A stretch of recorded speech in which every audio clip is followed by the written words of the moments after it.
Part 2. Diamuk Janda Kaya. Tamik, Tamik, buka pintunya, jangan bersembunyi. Suara janda Semlohaya itu terdengar nyaring, hingga barang-barang di rumahku bergetar. Meskipun takut, aku harus menghadapinya. Iye, jawabku sambil membuka pintu. Apa ini? Tanya Santi sambil menunjukkan sapu kepadaku. Sapu, jawabku. Sudah tahu kalau ini sapu. Kenapa kamu lempar kepadaku? Tanyanya dengan raut wajah merah padam. Maaf, nggak sengaja, jawabku. Mana ada nggak sengaja, bisa melayang tepat nyantol di rambutku tadi. Tadi aku melempar anakku, salahnya sendiri kamu lewat, ucapku. Bukannya sadar akan kesalahannya, malah menyalahkan orang lewat. Dasar kamu ya, teriak wanita itu. Iye, aku salah, aku minta maaf. Sudah selesai kan? Enak saja minta maaf doang. Kamu harus ganti rugi. Hah? Ganti rugi? Iya, aku habis dari perawatan salon. Buat rambut saja tadi habis 2 juta dan sekarang kamu sudah merusaknya. Kembalikan uang 2 jutaku, ucap perempuan itu. Aku kan gak minjam, kenapa kamu suruh kembaliin? Tanyaku kaget. Ini bukan masalah hutang piutang, ini masalah ganti rugi, Tamik. Iya, masalah ganti rugi. Tapi aku tidak punya uang sebanyak itu. Dari mana aku dapat uang sebanyak itu buat ganti rugi kamu? Wanita itu masuk ke dalam rumah. Dia menatap isi rumahku. Kayaknya tidak ada barang berharga di rumah ini, ucap janda itu sambil mengipasi lehernya pakai tangan. Itu kan gak ada barang berharga di rumah ini. Lalu bagaimana aku bisa membayar ganti rugi? Tanyaku. Santi berkeliling ruang tamu, kemudian dia mendapati ruang makan di belakang ruang tamu. Wanita itu lalu membuka kulkas. Ambil deh kalau kamu mau kulkas itu, ucapku. Emang sih kulkas itu aku beli saat aku masih perawan, tapi mau bagaimana lagi, cuma itu barang satu-satunya yang tersisa. Kulkas busuk kayak gini untuk apa? Ucapnya. Ya sudah, ambil apa yang kamu mau. Ambil semuanya yang menurutmu tidak busuk. Sayangnya kamu tidak punya barang berharga, ucap Santi. Irawan tiba-tiba nongol di depan pintu kamar mandi dengan menjinjing bajunya. Aku lupa kalau anakku nomor 3 itu tadi sedang eek dan belum aku ceboki gara-gara keisengan bondan. Ibu, seru Irawan. Iya nang, jawabku. Tampan juga anakmu, ucap Santi sambil menatap Irawan. Mau apa kamu? Tanyaku. Aku pernah dengar jika Santi menginginkan seorang anak dan belum dapat sampai sekarang karena tidak sesuai kriterianya. Mungkin juga karena biaya adopsi yang mahal. Dia janda kaya yang pelit dan perhitungan. Juga malas berurusan dengan administrasi yang berbelit-belit.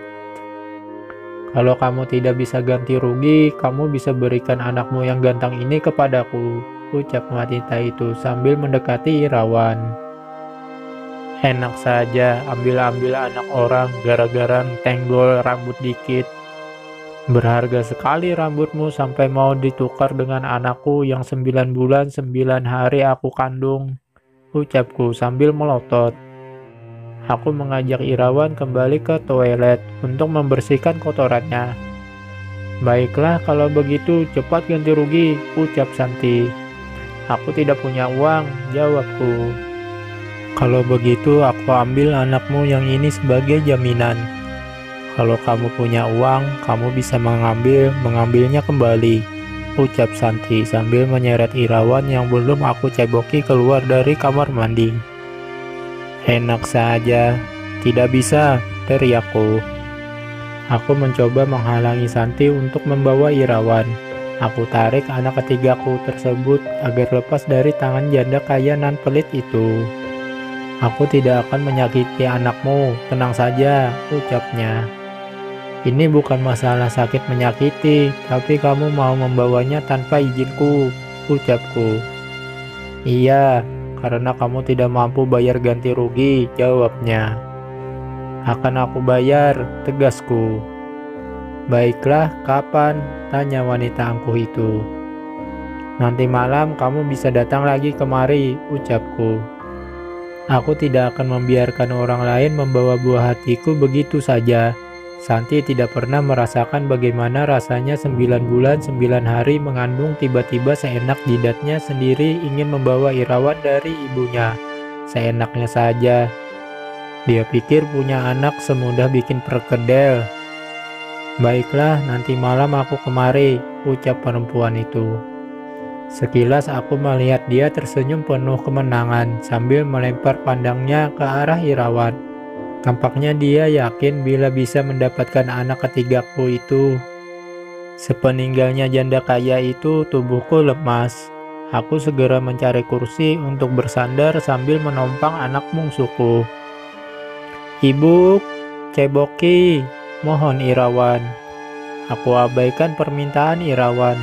Aku memeluk anak ketigaku itu dengan erat. Hampir saja aku akan kehilangannya. Padahal gara-gara hal sepele yang seharusnya bisa diselesaikan dengan minta maaf saja. Santi memang keterlaluan. Dan kenapa tadi aku menerima begitu saja ketika dia minta ganti rugi? Santi, janda kaya raya kampung sebelah itu memang terkenal kejam. Selain dia pelit, dia juga terlalu banyak tuntutan. Perempuan itu hidup dari kekayaan almarhum suaminya yang melimpah ruah. Dia sengaja menikahi duda tua kaya raya tanpa anak hanya untuk mengincar hartanya. Kalau sudah tua mau kemana? Asal hartanya jangan dibawa mati saja, ucapnya waktu itu ketika suaminya sakit. Banyak orang yang membicarakannya, tapi Santi santai saja. Bahkan ketika suaminya meninggal, tidak ada raut sedih sedikit pun terpancar dari wajahnya. Aku dengar dia memang sedang mencari anak pungut, tapi belum dia dapatkan hingga sekarang. Maklum, dia juga jarang akur sama orang, jadi tidak ada yang simpati dengannya dan bersedia menyerahkan anak mereka meskipun diiming-imingi akan mendapat warisannya nanti. Ibu, lapar. Bondan dan Arif masuk ke dalam rumah. Ibu kenapa menangis? Tanya Arif. Tanya itu sama adikmu. Gara-gara dia hampir saja kita kehilangan Irawan, ucapku kepada Arif sambil menunjuk ke arah Bondan.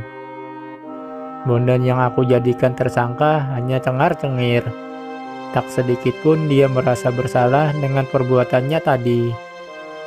Memangnya Bondan ngapain, Bu? Tanya Arif.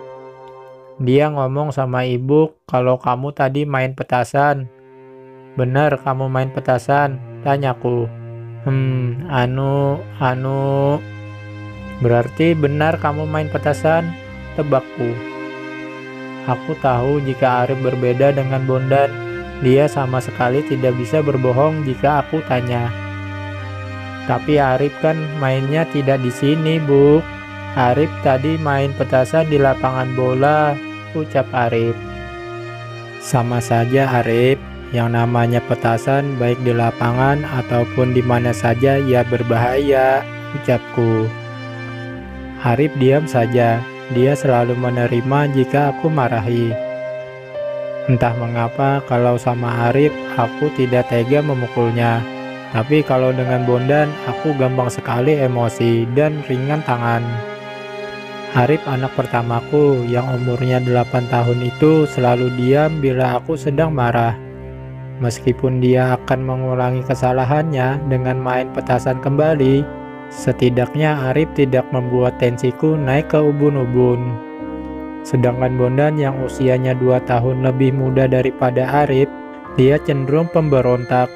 Dia seringkali sengaja melakukan kesalahan demi untuk mendapat kemarahanku.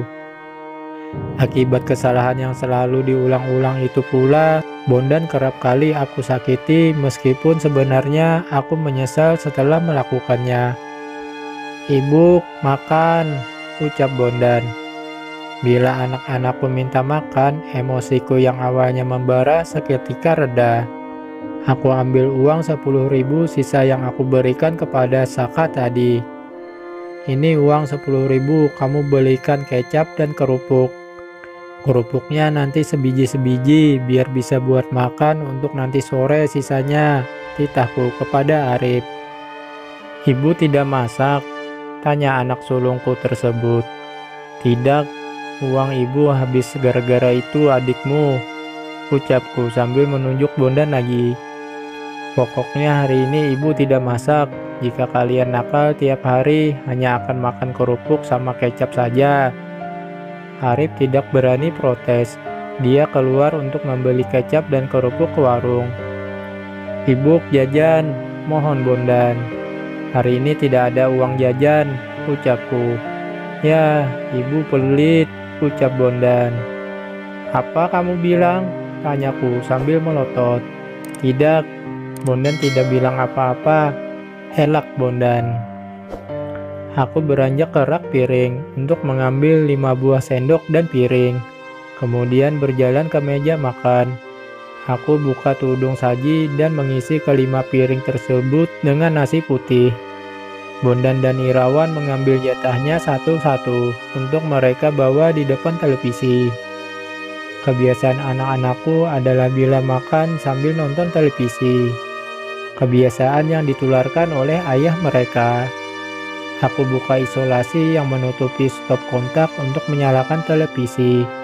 "Ih, Irawan jorok belum pakai celana," protes Bondan. Seketika aku langsung teringat bila anak ketigaku itu sedari tadi belum aku ceboki. Bersambung.